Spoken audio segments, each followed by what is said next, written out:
안녕하세요. 유튜브 홍천뉴스 채널입니다. 여러분 혹시 아십니까? 한 알의 밀알이 땅에 떨어져 썩음으로써 우리에게 풍성한 일용할 양식을 선사하듯 한 지도자의 뜨거운 헌신이 지역 전체의 희망과 평화 그리고 행복이라는 결실을 가져다 줄 수 있다는 그 숭고한 진실을 말입니다. 여기 지난 2021년부터 오늘에 이르기까지 홍천군 번영회장이자 홍천철도 범군민 추진위원장으로서 오직 지역 발전과 한만을 위해 쉼없이 달려온 분이 있습니다. 특히 지난 2025년 12월 22일이었죠. 우리 홍천군민의 100년 수건 사업이었던 홍천철도 건설의 예타 통과를 이끌어내며 군민들에게 잊지 못할 희망의 선물을 안겨주었던 그 선봉장이 있습니다. 이제 2026년 거침없이 질주하는 적토마의 해를 맞아 그는 더 큰 도약을 준비하고 있습니다. 새해는 더 한층 높고 넓은 곳에서 홍천을 바라보고 미래를 생각하며 홍천강의 기적을 완성하기 위해 평생 쌓아온 사업 노하우와 남은 열정 그리고 깊은 애양심을 모두 바치겠다는 각오입니다.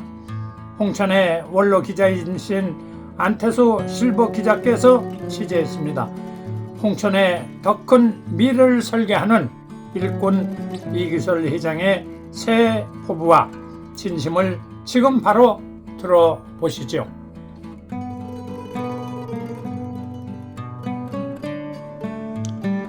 안녕하십니까. 저는 홍천 실버신문 기자 안태수입니다. 오늘은 홍천군 번영회장이자 홍천철도 위원장이신 이기설 회장님을 모시고 설 명절 인사와 함께 홍천의 미래 발전에 관한 이야기를 나눠보겠습니다. 회장님 안녕하십니까? 예, 안녕하십니까? 반갑습니다.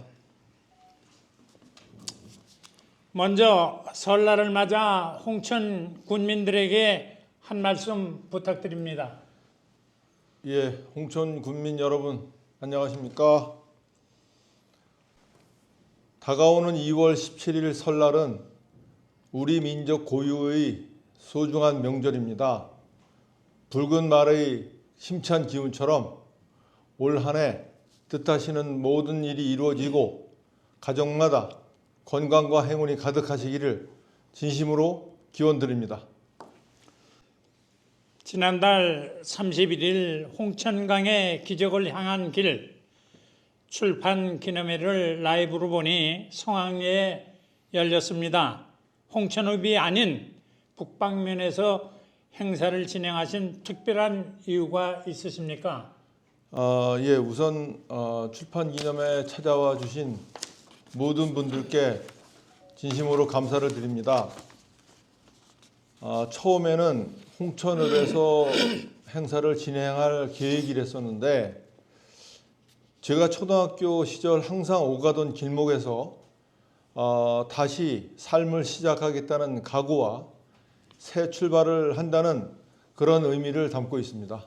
주말이고 면 단위에서 개최했는데 500여 명 이상 많은 지역 주민이 다녀간 것으로 알고 있습니다. 책 내용도 많은 분들께 깊은 인상을 남겼는데 집필 과정이 쉽지는 않았을 것으로 봅니다. 예, 그 책을 쓰는 동안 제 삶을 살아온 삶을 있는 그대로 전달하려고 노력했습니다. 옛날 기억을 떠올리는 것도 힘들었고 또 오래된 사진을 찾는 것도 쉽지 않았습니다. 특히 가난했던 시절이 떠오를 때는 마음이 먹먹해지기도 하고 어떤 수개월에 걸쳐서 책을 쓰기가 쉽지만은 않았습니다. 그렇다면 책에 어떤 이야기들이 담겨져 있나요? 제가 살아온 삶의 기록과 홍천에 대한 애정이 담겨져 있습니다. 홍천군 번영회장과 홍천철도 위원장으로 활동했던 이야기, 그다음에 홍천철도 6만 2천 명 서명 운동을 할 때 힘들었던 이야기, 이 자리를 빌려서 정말 홍천군 번영 회원님, 철도 추진위원님들께 진짜로 감사를 드립니다. 홍천강의 기적을 향한 길이라는 제목처럼 홍천도 다시 한번 도약해야 한다는 메시지를 전하고 싶었고, 홍천의 그 미래에 대한 고민을 솔직하게 담았습니다. 예, 그러시군요. 지난 4일 입춘날 홍천 전통시장 한복판에서 홍천군수 출마를 선언하셨습니다. 기자실이 아닌 시장으로 장소를 선택하신 특별한 의미가 있으신가요? 예, 그 전통시장은 홍천 경제의 심장입니다. 지금 홍천의 상권이 무너지고 빈 점포와 임대 현수막은 점점 늘어나고 있습니다. 상인들의 한숨 쉬는 모습이 더 많이 보이고요. 이대로 더 이상은 두고 볼 수 없다라는 그런 마음이 들었고, 그래서 고생하는 상인들처럼 따뜻한 신뢰가 아니라 민생과 경제의 한 가운데서 출마 선언을 하는 저희 진심을 조금이라도 보여주는 그런 방법이라고 생각했습니다. 예, 많은 생각을 하셨군요. 그럼 전통시장을 살릴 구체적인 방안이 있다면 말씀 부탁드리겠습니다.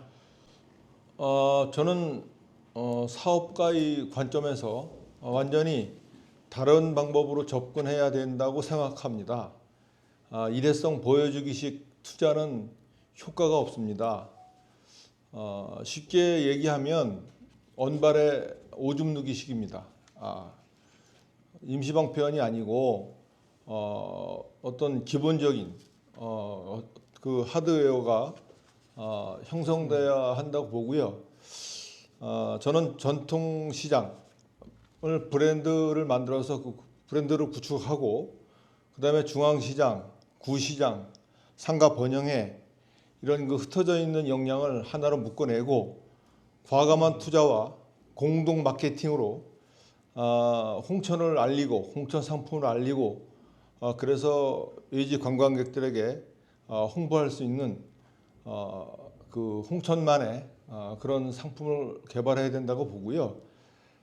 그다음에 그 지금 홍천에 와서 어디를 이렇게 관광지를 소개해 달라고 하면 주민들 거의 다가 수타사요 이렇게밖에 안 나옵니다. 그래서 저는 이 그 홍천을 찾아오는 분들에게 당일 코스, 그다음에 1박 2일 코스, 그다음에 2박 3일 코스를 개발해서 관광객의 동선을 자연스럽게 시장으로 연결시켜서 경제 활성화에 도움이 되도록 그런 그 관광 코스를 개발해서 그걸 홍보를 해야 된다고 저는 생각합니다. 예, 마케팅이 아주 좋으신 것 같군요. 출마 선언 당시 10대 공약 중 대규모 산업단지 조성을 말씀하셨습니다. 이 부분에 대해서 자세히 설명을 좀 해주십시오. 홍천의 경제 상황은 뭐 기자님 아시다시피 굉장히 어렵습니다. 네. 전국에서 제일 넓은 땅을 가지고 있으나 아직도 이렇다 할 기업이 들어오지도 않고 오지 않고 있습니다. 그것은 그 기업이 올 수 있는 환경이 네. 만들어지지 않았기 때문이라고 저는 네, 생각하고요. 농공단지만으로는 모든 기업이 올 수 있는 환경이 안 됩니다. 대규모 산업단지를 만들어서 그 모든 기업이 품목에 관계없이 모든 기업이 들어올 수 있는 환경이 조성돼야 된다고 생각합니다. 인근에 있는 행성은 산업단지가 2개가 있습니다. 네. 그 2개가 꽉 찼어요. 그 산업단지가 있어야만 그 산업의 동력이 생기고 기업이 들어올 수 있는 그런 환경 조성이 된 거거든요.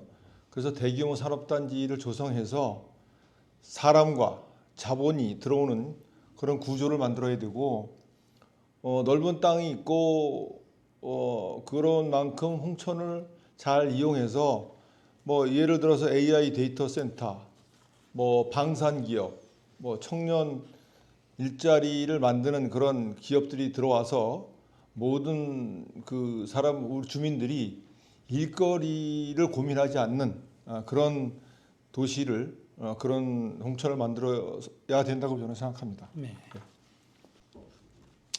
공직사회를 바꾸겠다고 하셨는데 정확히 어떤 방향이십니까? 이렇게 말씀드릴 수 있겠습니다. 저도 이제 33년간 홍천에서 사업을 했는데요. 행정에서 안 되는 이유를 먼저 찾는다면 홍천의 미래는 멈춥니다. 홍천은 그동안 과도한 인허가 규제로 홍천으로 올 기업을 타 시군에 많이 빼앗겼습니다. 그동안의 규제 행정에서 저는 지원 행정으로 과감히 전환해야 되겠다. 그렇지만 규정은 지키고 소국 행정은 군수가 책임져서 공무원들이 맘 놓고 일을 할 수 있어야 되고 뭐 내가 이 일을 하면서 뭐 징계나 먹지 않을까, 뭐 감사나 받지 않을까 이런 생각으로는 일을 할 수가 없습니다. 그래서 규정은 지키되 소국 행정의 책임은 군수가 진다라는 생각을 가지고 있고 그다음에 인사제도도 바꾸겠다. 서열과 능력으로 성과를 평가하는 그런 그 특진제도나 이런 거를 활용해서 일을 할 수 있는 분위기 그리고 공무원들이 당당하게 어깨 피고 일할 수 있는 그런 조직으로 저는 탈바꿈할 것입니다. 예. 농자재 반값 지원에 대해서 자세한 설명을 부탁드립니다. 홍천은 전형적인 농업 지역입니다. 농민들이 지금처럼 그 농사 수입으로는 생활하는데 어려움이 많을 것입니다. 그래서 저는 그 농자재 반값 지원하는 부분도 세분화해서 농업, 뭐 축산업, 뭐 임업, 뭐 여러 가지 뭐 건설업도 있을 것이고 제조업도 있을 것이고 그런 품목에 맞게 맞춤 지원으로 확대를 해야 된다고 봅니다. 그래서 홍천에서 생산되는 모든 농특산물 공동 브랜드를 만들어서 그런 농특산물에 대해서 수도권에 직거래장을 만들어서 좋은 상품과 좋은 금액으로 판매될 수 있도록 그래서 농가 소득도 올리고 이익을 극대화하는 그런 그 수도권에 어떤 직거래를 할 수 있는 그런 판매장을 개설하도록 저는 계획하고 있습니다. 네, 좋은 계획이시네. 의료시설 확충 공약도 관심이 큽니다. 아시다시피 현재 홍천에는 종합병원으로 아산병원이 하나 있습니다. 네, 그런데 시설이 노후가 되고 진료과도 많이 부족한 상태이죠. 홍천 아산병원을 증개축하지 않으면 안 됩니다. 지금 진료과를 추가로 신설하도록 하고 또 어떤 의료의 질을 높이려면 증개축을 해서 아니면 신축을 하든지 해서 홍천의 그 아이들 또 어르신들 또 급한 환자들이 바로 치료받을 수 있도록 그런 의료 환경이 조성돼야 된다고 보는데 그거 아주 시급한 상황이라고 저는 그렇게 생각하고 있습니다. 현재 홍천은 고령 사회에 접어들었습니다. 어르신들에 대한 지원책이 있다면 말씀 좀 해주십시오.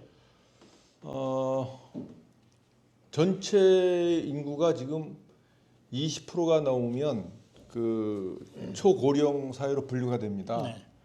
근데 지금 홍천은 35%로 초고령화 예. 지역이 된 지 오래입니다. 하지만 이런 분들이 있었기에 우리나라가 또 홍천이 있는 것이죠. 그래서 저는 그만큼 어르신들을 대우하고 존경하는 그런 정책으로 저는 간병인 제도를 시행하려고 합니다. 네. 그렇게 되면 어르신들의 일자리도 만들어지고 그다음에 자녀들의 부담도 줄어들 수 있겠죠. 네. 경제적, 심리적 부담도 엄청 덜해질 것입니다. 그 긴 병에 효자가 없다고 어르신들이 이제 병원에 입원을 하면 며칠 동안은 가족들이 다니겠죠. 그리고 또 뭐 자식들도 오고 뭐 하지만 이게 한 달, 두 달 넘어가고 지속이 되면 형제들 간에 남매들 간에 이 저 다 우애가 깨집니다. 왜냐하면 서로 미뤄지고 또 돈이 들어가고 그렇기 때문에 그렇게 우리나라를 위해서 애쓰고 그렇게 또 오랫동안 지역을 지켜오신 그런 어르신들에게 저는 간병인 제도 만들어지고 그다음에 또 저것도 생각하고 있습니다. 또 1,000원 택시를 도입해서 어르신들이 그 자녀들의 도움 없이도 1,000원만 내면 급할 때 병원을 가든 뭐 어디 뭐 볼일을 보러 가든 급할 때 이용할 수 있는 그 이동할 때 불편함이 없애는 그런 그 어르신들이 지역에서 또 자녀들로부터 사회에서 홀대받지 않고 네. 존경받는 그런 홍천을 만들어 보겠습니다. 예. 홍천은 오래전부터 군 부대가 많이 주둔하는 군사 도시이고 군인 가족들이 지역에 많이 상주하고 있는데 혹시 이에 대한 대책은 있는지 궁금합니다. 좋은 질문이신데요. 지금 홍천에는 한 10,000여 명의 군인들이 지금 상주하고 있습니다. 하지만 그분들에 대한 그 지원은 부족한 상황은 사실이죠. 이제는 가족들과 함께 홍천에 정착하고 있는 군인과 그 가족들에 대한 지원 정책을 발굴하고 주거 지원도 확대하고 또 뭐 장학금 제도나 이런 걸로 좀 홍천에서 생활하고 있는 그런 은퇴한 군인들이 홍천을 떠나지 않고 또 자녀들이 장학금을 받아서 홍천에 살고 있는 것을 자랑스럽게 여기고 또 떠났던 사람들도 은퇴했던 사람들도 홍천으로 돌아올 수 있는 그런 다각적인 방법을 강구해서 군인 가족에 대한 지원을 저는 확대하여야 한다고 보고요. 그 홍천은 또 그만큼 넓은 땅을 가지고 있기 때문에 그런 은퇴자 마을 같은 거를 조성을 해서 홍천에서 직장을 은퇴한 분들, 그다음에 현역에서 은퇴한 분들 이런 분들이 정착할 수 있도록 하고 그것도 수도권에서 은퇴한 분들이 홍천으로 정착해서 올 수 있는 그런 인구 늘리기 그런 방법도 저는 추진할 생각입니다. 네, 좋은 걸 연구 많이 하셨네요. 홍천강에 친환경 다목적 댐 설치한다는 공약도 눈길을 끌고 있습니다. 구체적으로 어떤 내용인지요? 홍천강은 홍천의 그 가장 큰 자원이라고 저는 생각합니다. 제 주판 기념회 제 책에도 있지만 그냥 강이 아니거든요. 그건 자원인데 근데 이 자원을 매년 꽁꽁 축제 때마다 20억씩 예산을 투입해서 임시 축제장을 설치했다가 철거하고 이런 반복적인 낭비성 예산은 저건 과감히 줄여야 한다고 저는 생각합니다. 그래서 그런 임시 축제장 대신 다목적 댐을 설치해서 여름에는 수상 스포츠, 뭐 겨울에는 동계 스포츠 같은 걸 개최해서 4계절 내내 활용 가능하고 그다음에 그 관광객이 그 어떤 홍천강에 와서 축제를 즐기고 끝나면 전통시장으로 자연스럽게 이어지는 그런 동선을 연결해서 홍천 시장이 살아나는 경제 효과는 아마 클 것이라고 생각합니다. 그래서 그런 목적도 있지만 그 기업이 들어오려면 기업 유치할 때 꼭 필요한 게 산업 그 용수입니다. 그래서 산업 용수 확보까지 한 번에 해결할 수가 있고, 또 아이들이 주말마다 홍천을 떠나지 않고도 사계절 물놀이와 문화생활을 할 수 있는 그러한 다목적 댐을 저는 만들려고 계획하고 있습니다. 네, 홍천강 댐을 잘 설치해서 활용해 수상 스포츠나 겨울에는 동계 스포츠를 활용하고 이 전통시장하고 연결을 잘 됐으면 아주 바람일 것입니다. 네. 다음은 군수로 당선되면 각종 축제와 행사 참석을 줄이겠다고 하셨는데 어떤 의미인가요? 현재 홍천군에는 축제가 2달에 한 번꼴로 너무 많습니다. 그리고 행사도 엄청 많고요. 그래서 군수가 이런 축제와 행사장에 일일이 다 찾아다니면서 축사하고 하려면 저는 업무 볼 시간이 없다고 생각합니다. 네. 그래서 그런 꼭 필요한 행사에만 참석을 하고 남은 시간에는 사업계획서를 만들어서 그걸 들고 정부와 국회를 찾아가서 예산도 확보하고 기업을 유치하는데 영업사원이 되어서 2발로 뛰도록 저는 그렇게 하겠다는 말씀입니다. 네. 마지막 질문 같습니다. 오랫동안 기업가로 살아오신 분이 정치의 길을 선택한 이유를 많은 분들이 궁금해하고 계십니다. 예, 예. 그 이유는 무엇입니까? 저는 정치인이 아니라 사업가입니다. 제가 지금 하려고 하는 것은 생활 정치인이 아니라 정말 사업가 정치인이 한번 돼보고 싶었습니다. 그래서 그 번영회장을 하면서 옆에서 지켜보는 홍천군의 그 예산, 투입, 집행 이런 걸 볼 때 너무나 안타깝고 너무나 아쉬운 점이 너무 많았습니다. 낭비성, 선십성 이상이 너무 많았고요. 지역을 위한 지역 발전에 대한 예산 같은 거는 오히려 좀 줄고, 그래서 저는 어떤 사업가의 정신으로, 기업가의 정신으로 강한 추진력과 어떤 결과를 만들어내는 그런 그 사업가 군수로서의 홍천을 이끌어 보려고 합니다. 그래서 지금 붕괴되어 있는 홍천의 민생과 경제를 살려내고, 그런데 제가 지금까지 30년간 사업해 오면서 얻은 그 경험과 어떤 모든 열정을 이 홍천에 다 쏟아 부어서 어떤 홍천강의 기적을 한번 만들어서 홍천을 다시 되살리는, 그런데 제가 모든 역량을 저기다 쏟아 붓고 싶습니다. 예, 말씀 잘 들었습니다. 오늘 바쁜 일정에도 귀한 말씀을 감사하게 들었습니다. 회장님의 말씀처럼 홍천의 미래가 밝아지기를 기대해 봅니다. 네, 감사합니다. 네. 고맙습니다.